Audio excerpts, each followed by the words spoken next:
Metric definitions that take weeks to create, scattered across a company with no single source of truth. That's the problem Netflix decided to actually fix, and how they did it is pretty fascinating. Yeah, and it's one of those problems that sounds boring on the surface but is genuinely painful when you're inside it. You've got data scientists who want to run an experiment, and just getting a new metric into the system could take weeks. That's a massive bottleneck. Weeks seems almost unbelievable. What made it that slow? So the original system required what the article calls tribal knowledge. You had to understand experimentation conventions, the internal data artifacts, and then navigate complex engineering workflows on top of that. It wasn't just technical difficulty, it was that the knowledge wasn't written down anywhere accessible. So you basically had to know the right people. Exactly, and that doesn't scale. Netflix is a fast-moving company with a large analytical workforce, and when every team is building their own pipelines and defining their own metrics, you end up with redundancy, inconsistency, and nobody really trusting the numbers. So what did they do about it? They looked at a few options, right? They did. They evaluated an internal framework called Mondo, an open-source tool from Airbnb called Minerva, and then DataJunction, which they called DJ. All of them had strengths, but DJ had something the others didn't at the time. Which was? A solid SQL parsing and generation engine. And crucially, it stored all its definitions in a connected graph, similar to how relational databases store metadata about their views and queries. That combination of easy SQL wrangling plus rich metadata was what sealed the deal. Where did DataJunction actually come from? It feels like it has an interesting backstory. It does. It originated from an internal Facebook project around 2015, built by their data science and infrastructure team. The problem there was metrics portability. Every time Facebook upgraded their experimentation platform, called Deltoid, users had to rebuild all their metrics from scratch. That sounds incredibly tedious. It was.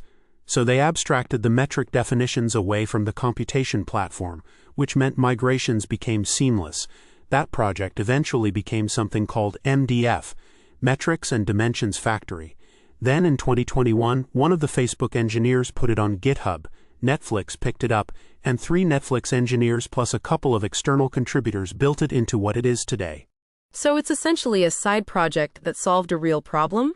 A side project for over 2 years, according to the article. They had limited resources and no official management support at first. Their bet was that if they demonstrated value, they'd eventually get attention, and that shaped every architectural decision they made. How so? They were ruthless about prioritization. The article is pretty explicit. They refused to compromise on quality, so instead they cut scope. No flashy front end, no performance optimization, no full dashboard suite right away. They focused on one thing, a solid semantic layer engine with SQL in, SQL out. API first, everything else later. Exactly. The core insight is that a metrics platform's real value is the semantic layer, the consistent set of definitions that everything else can query. If you get that right, you can build the UI, the integrations, the caching on top later without rebuilding the foundation. That's a pretty disciplined way to think about it. What about this concept of cubes they use? That term gets thrown around a lot. Right. So multidimensional cubes are actually a decades-old concept in analytics. The idea is that you're encapsulating a subset of metrics and dimensions together into a single object that's easy to query and reuse. DJ treats cubes as first-class features. And why does that matter specifically for how Netflix uses it? 2 reasons. First, users already understand cubes, they're familiar. Second, they work really well as a serving interface. You can use them to deliver both the semantic definitions and fast access to the underlying data. Netflix built a custom integration with their internal Druid-based analysis tool called Data Explorer, and the article says that integration was trivial to build once cubes were in place. Trivial is doing a lot of work in that sentence. Fair point.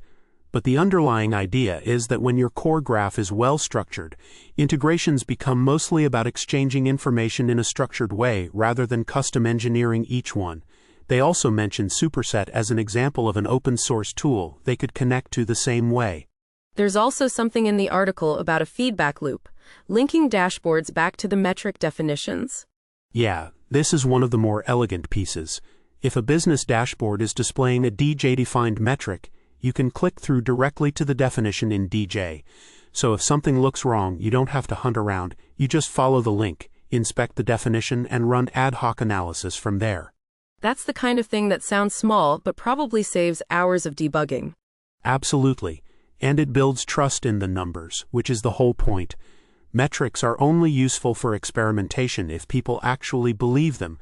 If you can't inspect where a number comes from, you're going to be skeptical of it. Let's bring it back to experimentation specifically, because that's where the problem started. Has DJ actually changed how fast teams can onboard new metrics? The article frames it as going from a process that took weeks to something that's genuinely accessible to data scientists and analytics engineers without requiring all that tribal knowledge.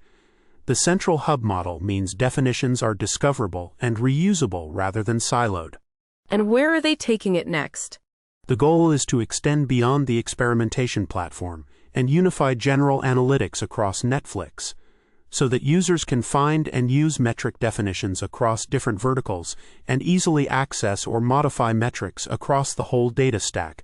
They also mention that having this structured layer means their internal LLMs can give accountable, explainable answers about business metrics. That LLM angle is interesting. Like, the semantic layer becomes the thing that grounds AI answers in actual definitions rather than hallucinated ones. That's exactly it. If the LLM can point to a definition and say, here's how this metric is calculated, and here's where it's used, that's a very different level of accountability than a model just generating a plausible-sounding answer. The article doesn't go into detail about how far along that is, though, right? No, it doesn't. It mentions it as a capability the system enables, but there's no detail on implementation or results, so we shouldn't read too much into it beyond the potential they're pointing at. Fair enough. The core story here is pretty compelling on its own, a side project built with limited resources that turned weeks-long metric onboarding into something actually usable, and it's open source. And the architecture lesson is maybe the most transferable thing. Pick the one piece that everything else depends on, get that right, and build outward from there instead of trying to boil the ocean. If your metrics take weeks to define, you're not making data-driven decisions. You're making decisions and then waiting for the data to catch up.